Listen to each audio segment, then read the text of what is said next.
네, 정부가 고심 끝에 강력하고 확실하다며 내놓은 이번 대책으로 과연 집값이 잡힐 수 있을지 짚어보겠습니다. 최서호 기자가 나와 있습니다.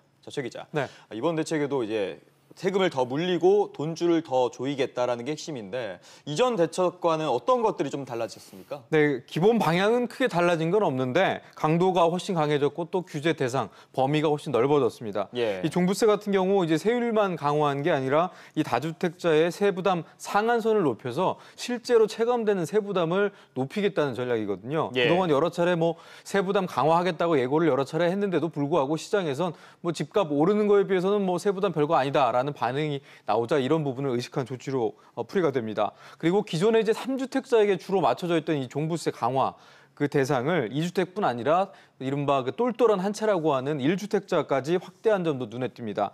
정부가 이 집값 불안의 주범에는 이들도 일부 포함이 돼 있다는 인식이 이번에 깔려 있는 것 같습니다. 네, 정부가 투기 세력의 범위를 좀 더 넓게 잡았다고 볼 수 있을 것 같은데 강화된 대출 규제 역시 그런 측면에서 해석해 볼 수 있을까요? 네, 정부가 앞으로 투기 지역이나 또 투기 과열 지구 내에 있는 집을 살 때 이 주택 담보 대출을 아예 받지 못하도록 했습니다. 예. 다주택자는 물론이고 1주택자나 또 무주택자도 일부 경우를 제외하고는 원칙적으로 포함을 시켰거든요. 예를 들면 1주택자가 이사를 하거나 아니면 부모를 이제 봉양하기 위해서 집을 합쳐야 될 때 이 경우에도 2년 내에 기존 주택을 팔아야지만 대출이 가능하고요. 무주택자 같은 경우는 이 규제 지역 내에 공시가 기준으로 9억 원 이상의 고가 주택을 사려면 2년 내에 전입을 해야 된다는 조건이 붙습니다. 예. 결국은 1주택자든 그리고 무주택자든 이 실수요 목적이 아니라면 대출을 받아서 이 강남 같은 곳에 집 사는 거는 정부가 보기에는 이제는 투기의 일부라고 인식을 하고 있는 겁니다. 네, 최 기자, 그런데 이번 조치를 통해서 정부가 원하는 효과 어떤 겁니까?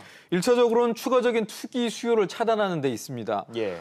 일단 은행 돈 빌려서 집 사는 건 원천적으로 막고 그다음에 설사 집을 사더라도 이제는 집을 갖고 있는 것만으로도 무거운 세금이 물려진다. 그리고 예전에 임대 등록하면 여러 가지 세금 혜택 줬었는데 이제는 앞으로는 그런 혜택도 없다 등등의 여러 가지 경고를 주면서 결국에는 추가적인 투기 수요를 1차적으로 차단하는 데 있고요. 일단 여기에 성공을 하게 되면 그다음은 이 세금 부담을 느낀 일부 다주택자들이 이제 슬슬 집을 팔도록 유도를 해서 시장을 안정화시키는 이 과정을 밟아간다는 전략인데요. 예. 예를 들면 고가 1주택자에 대해서 장기 보유 특별 공제를 해줬거든요.